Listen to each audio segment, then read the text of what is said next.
Free fire গেমটা এমন একটা গেম যেটা যে একবার খেলছে সে বারবার খেলতে মনে চায়। প্রথম পারবে না, চেষ্টা করতে করতে যখন পেরে যায় তখন আর ছাড়ে না।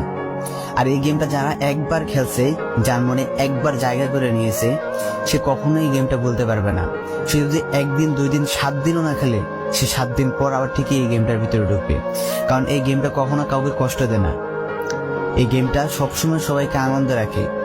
এই গেমটাতে আমি অনেক সময় কাটাইছি, আর এটা আমি কখনো ভুলতে পারবো না। এই গেমটা আমার কাছে এমন একটা গেম যেটা কিনা আমি বলে বোঝাতে পারবো না।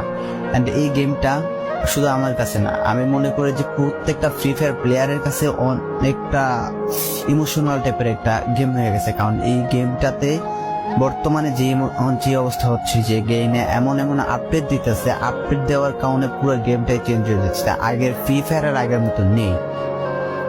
তো এই কারণে হয়তো কোনো এক সময় আমরা এই গেমটা ছাইড়া দিতে হবে।